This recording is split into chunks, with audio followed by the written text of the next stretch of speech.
नमस्कार दोस्तों, आप सभी का स्वागत है मेरे YouTube channel study path Saurabh पे। और इस वीडियो पे हम लोग डिस्कस करने वाले हैं एक बहुत ही इम्पोर्टेंट वैकेंसी के बारे में। जैसा कि आप देख सकते हैं, आप सभी का स्वागत है हमारे यूट्यूब चैनल पे। Welcome everyone.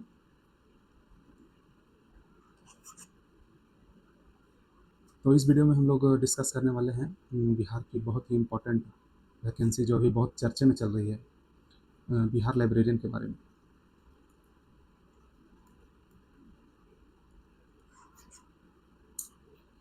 अभी सितंबर का महीना चल रहा है और अभी तक देखिए दोस्तों, अगर हम बात करें इस वैकेंसी के बारे में, तो इस वैकेंसी के बारे में ना ही तो अभी तक कोई नोटिस आई है, कोई नोटिस नहीं आया है, किस तरह का सिलेबस भी नहीं आया है।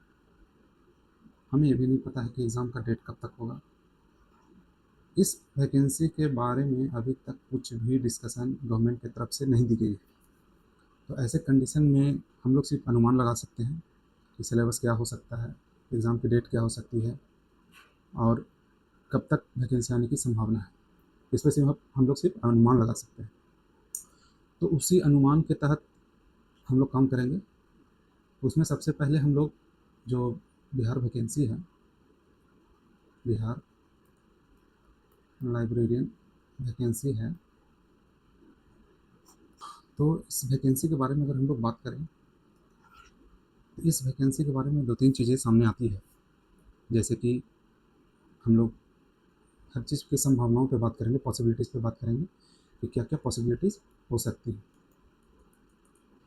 जैसे कि हम लोग सिलेबस की पॉसिबिलिटी के बारे में बात करेंगे, एग्ज़ाम डेट की पॉसिबिलिटी के बारे में बात करेंगे और हम लोग कहाँ से क्वेश्चन को प्रैक्टिस करेंगे उसके बारे में बात करेंगे।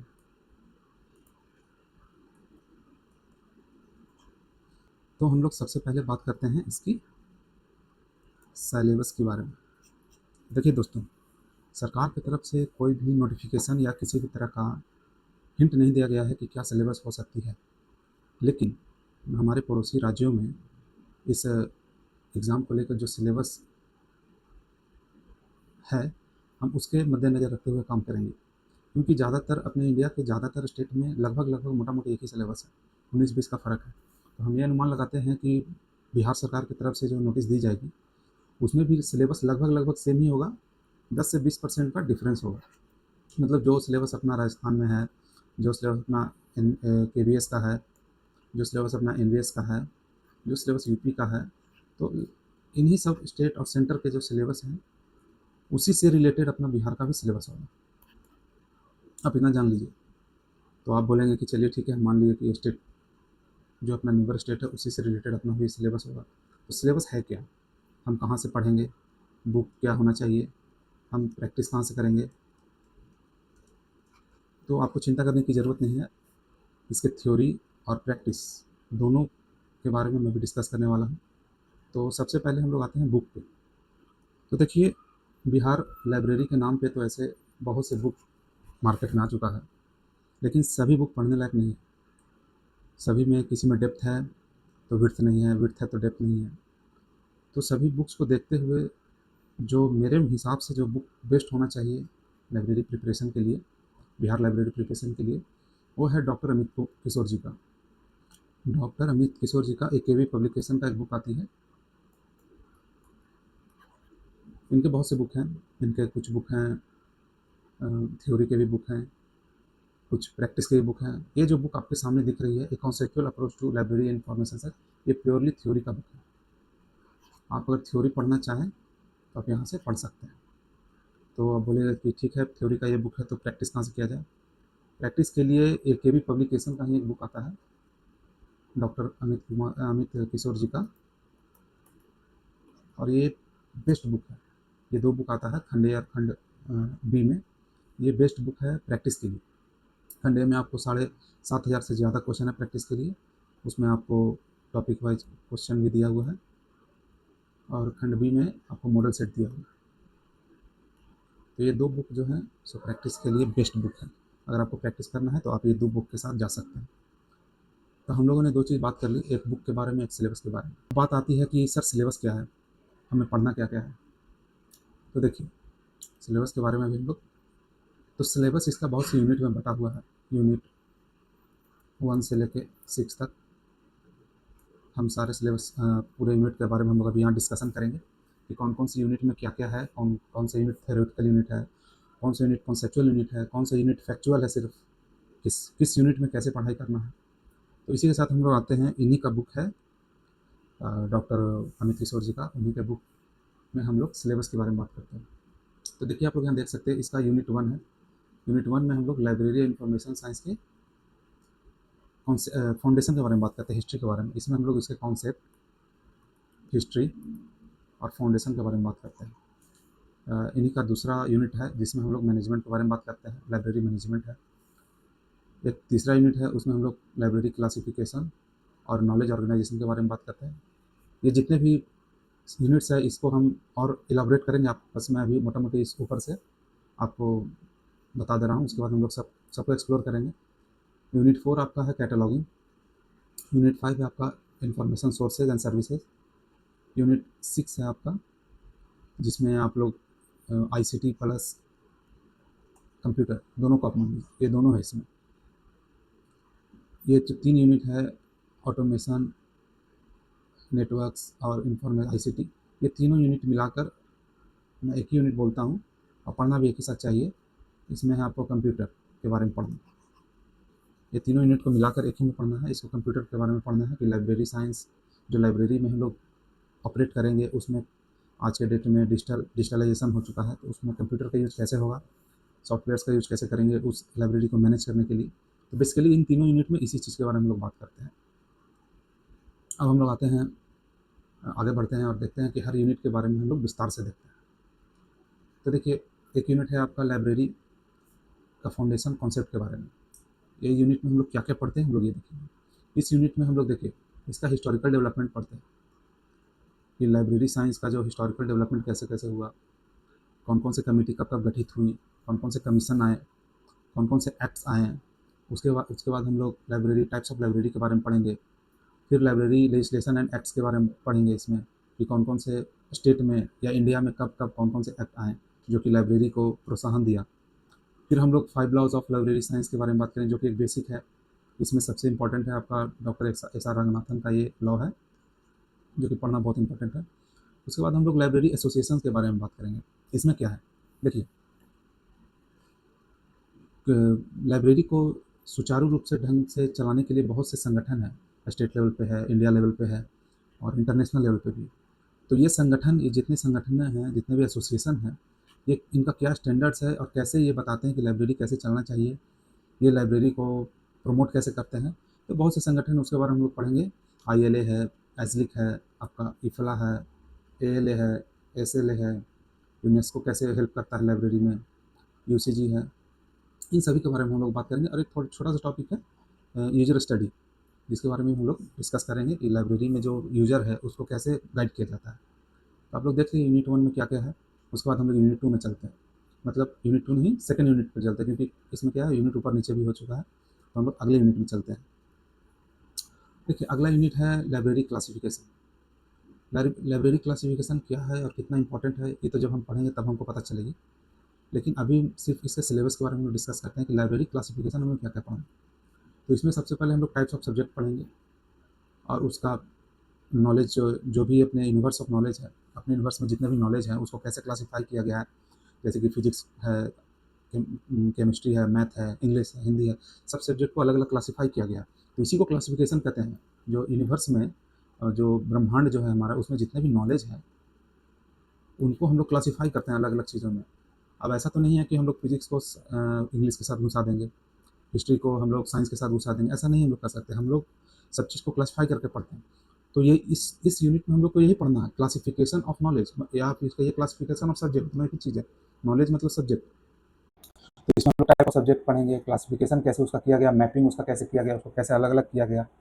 उसके बाद हम लोग लाइब्रेरी क्लासिफिकेशन के क्या क्या नियम है, किस किस नियम के आधार पर हम लोग लाइब्रेरी का क्लासिफिकेशन करते हैं, इसके प्रिंसिपल्स क्या क्या हैं। और समय के साथ साथ ये क्लासिफिकेशन का जो रूल या लॉ कहते हैं, ये कैसे डेवलप हुआ, डेवलपमेंट ऑफ लाइब्रेरी क्लासिफिकेशन में समय के साथ साथ हम लोग नॉलेज का क्लासिफिकेशन कैसे करते थे। पहले अरिस्टो के ज़माने में और के ज़माने में अलग तरह से हुआ, फिर बाद में जैसे जैसे नॉलेज बढ़ता गया, विकास होते गया, उसी के साथ साथ इसके क्लासिफिकेशन की पद्धति भी चेंज होती गई। तो उसी में लाइब्रेरी क्लासिफिकेशन के बहुत से पद्धति हैं, जैसे हमारा डीडीसी है, यूडीसी है, अपना इंडिया का सीसी है, जिसको डॉक्टर एस आर रंगनाथन ने बनाया है। तो बहुत से स्कीम है लाइब्रेरी क्लासिफिकेशन के कि किस स्कीम के तहत हम लोग कैसे नॉलेज का क्लासिफिकेशन करते हैं। उसके बाद हम लोग थर्ड यूनिट पर चलेंगे, जो कि कैटलॉगिंग है। देखो कैटलॉगिंग क्या है कि जब हम लोग बुक्स का क्लासिफिकेशन कर दिए नॉलेज के आधार पर और उसको लाइब्रेरी में रख दिए, उसके बाद क्या है कि जब यूज़र आएगा तो हमको उसको बुक देना भी है। तो उसको बुक देंगे कैसे, वो बुक खोजेगा कैसे, क्योंकि लाइब्रेरी में हज़ारों सेल रेक है, हज़ारों रेक में लाखों बुक रखे हुए हैं। उन लाखों बुक में से जो यूज़र को चाहिए वो मिलेगा कैसे। तो ये जो प्रोसेस है कि यूज़र को उसके बुक तक पहुँचाना, इसी में कैटलॉगिंग आपका हेल्प करता है। कैटलॉगिंग क्या करता है, हेल्प करता है यूज़र को उसके बुक तक पहुँचने में। क्लासिफिकेशन क्या हेल्प करता है, क्लासिफिकेशन हेल्प करता है बुक को सही जगह पे क्लासीफाई करके उसको रेक में रखने में। और कैटलॉगिंग क्या हेल्प करता है, यूज़र को सही रेक तक पहुँचा के उसको सही बुक देने में। तो ये दोनों बहुत ही कॉन्सेप्चुअल कहिए तो यूनिट है, जिसमें हम लोग को समझना है। इसमें फैक्ट्स उतना ज़्यादा नहीं है, लेकिन समझना ज़्यादा है। उसके बाद हम लोग यूनिट 4 में आएंगे, जो कि है हमारा लाइब्रेरी मैनेजमेंट। अब देखिए लाइब्रेरी मैनेजमेंट वर्ड से ही आप लोग समझ रहे हो कि लाइब्रेरी को कैसे मैनेज किया जाता है, लाइब्रेरी के फाइनेंशियल्स को कैसे मैनेज किया जाता है, लाइब्रेरी में जो स्टाफ है उसको कैसे मैनेज किया जाता है, मैनेज करने की कौन कौन से पद्धतियाँ हैं, PQM है, MBO है, स्वॉट एनालिसिस है। उसके बाद लाइब्रेरी का पूरा कंस्ट्रक्शन, उसका मैनेजमेंट से लेके इससे रिलेटेड सारी चीज़ें इसमें है कि लाइब्रेरी को कैसे A to Z मैनेज किया जाता है, उससे रिलेटेड सारी थ्योरी इसमें है। ये यूनिट ज़्यादा कंसेप्चुअल तो नहीं है, लेकिन हाँ थ्योरेटिकल है और ज़्यादा बड़ा भी नहीं है। देखने में आपको लग रहा हो कि बहुत बड़ा है, लेकिन ज़्यादा बड़ा नहीं है। ये एक आसान टॉपिक है समझने के लिए। अब हम लोग लाइब्रेरी के दूसरे यूनिट में चलते हैं, जो कि है इंफॉर्मेशन सोर्सेज एंड सर्विसेज। अब ये क्या है भाई, तो देखिए लाइब्रेरी में जो जो इन्फॉर्मेशन आ रहा है, इन्फॉर्मेशन क्या है, लाइब्रेरी में बुक है, जर्नल है, डॉक्यूमेंट है, ये सब इन्फॉर्मेशन है। तो ये सब इन्फॉर्मेशन कहाँ से आता है, इनके सोर्सेज क्या क्या हैं, वो हम लोग डिस्कस करेंगे। प्लस लाइब्रेरी के इंफॉर्मेशन सर्विसेज क्या क्या है, सोर्स प्लस इनके सर्विसेज क्या क्या हैं, ये हम लोग डिस्कस करेंगे इस यूनिट में। ये भी यूनिट ज़्यादा बड़ा नहीं है और ज़्यादा कॉन्सेप्चुअल भी नहीं है, इसको है क्या सिर्फ समझने वाली यूनिट है। अब हम लोग आते हैं यूनिट 6 और 7 में। देखो दोनों यूनिट हम लोग यहाँ दिखा देते हैं। यूनिट 6 प्लस 7 हम लोगों ने बोला था कि साथ में हम लोग पढ़ेंगे। यहाँ 2-3 यूनिट साथ में पढ़ा जाता है, जो कि कंप्यूटर और वेब से रिलेटेड होता है कि लाइब्रेरी में हम लोग सॉफ्टवेयर का यूज़ कैसे करेंगे, कंप्यूटर का यूज़ कैसे करेंगे, कौन कौन से हम लोग सॉफ्टवेयर सिस्टम का यूज़ कर रहे हैं लाइब्रेरी को मैनेज करने के लिए। तो ये 2 यूनिट में मोटा मोटी यही पढ़ना है हम लोग को। कम्युनिकेशन टेक्नोलॉजी क्या क्या है, कौन कौन से एप्लीकेशन हम लोग यूज़ करेंगे, इंटरनेट का यूज़ कैसे होगा, कंप्यूटर का यूज़ कैसे होगा, और कंप्यूटर में सॉफ्टवेयर है उसका यूज़ कैसे होगा, नेटवर्क का यूज़ कैसे होगा, कौन कौन से संगठन है जो हम लोग को जो कौन कौन से नेटवर्क सिस्टम है जो कि हम लोग को यूज़ करना है। तो इसमें मोटा मोटी यही सब बात किया गया। अब हम लोग आते हैं फाइनल में। तो सर हम लोग क्या समझे इससे, जितने भी यूनिट्स है उसमें अभी हम लोग सिलेबस में हम लोग क्या समझे कि सिलेबस 2 भाग में मोटा मोटी बटा हुआ है। एक है तुम्हारा फैक्चुअल, जिसको डेटा है जिसमें, और एक सिलेबस है तुम्हारा कॉन्सेप्चुअल, जिसमें तुमको क्या करना है, थ्योरी ज़्यादा है और समझना है। तो जो जो फैक्चुअल है यूनिट, जैसे कि यूनिट 1 है फैक्चुअल यूनिट है, जिसमें हम लोग हिस्ट्री, उसके कॉन्सेप्ट और उसके डेवलपमेंट, लाइब्रेरी के डेवलपमेंट के बारे में पढ़ते हैं। तो ये यूनिट पूरी तरह से आपका फैक्चुअल है। तो इस यूनिट में हम लोग थ्योरी ज़्यादा पढ़ते नहीं हैं। इस यूनिट में हम लोग क्वेश्चन डिस्कस करके सीख जाते हैं। क्वेश्चन डिस्कशन इसमें ज़्यादा है, क्योंकि फैक्ट्स में हम लोग क्या पढ़ेंगे यार, इसमें क्या है कि जितना ज़्यादा हम लोग क्वेश्चन डिस्कस करेंगे उतना ज़्यादा उसके बारे में सीखेंगे। और जहाँ जहाँ पे थ्योरी डिस्कशन का ज़रूरत होगा वहाँ पे डिस्कशन भी किया जाएगा। फिर आता है अपना यूनिट 3, जो मैनेजमेंट वाला यूनिट है, ये भी फैक्चुअल ही है। फिर एक यूनिट आता है जो हमारा कंप्यूटर वाला यूनिट था, वो भी फैक्चुअल ही है। एक आता है अपना सोर्स वाला यूनिट, वो भी फैक्चुअल ही है। तो कहेंगे यार सब तो फैक्चुअल यूनिट ही है, तो इसमें कॉन्सेप्चुअल यूनिट कौन सा है जिसमें हम लोग को समझना बहुत इंपॉर्टेंट है। इसमें सबसे कॉन्सेप्चुअल और सबसे कॉम्प्लेक्स यूनिट है आपका क्लासिफिकेशन प्लस कैटलॉग। ये दो यूनिट है ना, ये बहुत ही कॉन्सेप्चुअल है, इसको समझना बहुत इंपॉर्टेंट है। और इसी तरह से हम लोग सारे यूनिट को डिस्कस करेंगे। जो यूनिट समझाने वाला होगा, थ्योरी वाला होगा, कॉन्सेप्चुअल होगा, उसमें हम लोग कॉन्सेप्ट को डिस्कस करेंगे। उसके बाद उसमें क्वेश्चन प्रैक्टिस करेंगे। और जो यूनिट फैक्चुअल होगा, जिसमें डेटा बहुत से भरे हुए हैं, जिसमें कॉन्सेप्ट से उतना रिलेटेड नहीं है, डेटा ड्रिवन है, जिसमें हम लोग को सिर्फ डेटा याद करना है, तो ऐसे यूनिट को हम लोग सिर्फ क्वेश्चन बैंक के थ्रू हम लोग डिस्कस करेंगे, ज़्यादा से ज़्यादा क्वेश्चन प्रैक्टिस करेंगे। तो अभी हम लोग ऊपर आते हैं। तो जैसा कि आप देख सकते हैं कि हम लोग क्वेश्चन कहाँ से प्रैक्टिस करेंगे। तो देखो, हम लोग इसी बुक से हम लोग क्वेश्चन प्रैक्टिस करेंगे। हम लोग को इसी बुक से क्वेश्चन प्रैक्टिस करना है, और फिर इसी के साथ हम लोग आगे बढ़ेंगे और देखेंगे कैसे कैसे क्या इंपॉर्टेंट चीज़ें हम लोग को इसमें डिस्कस करना है।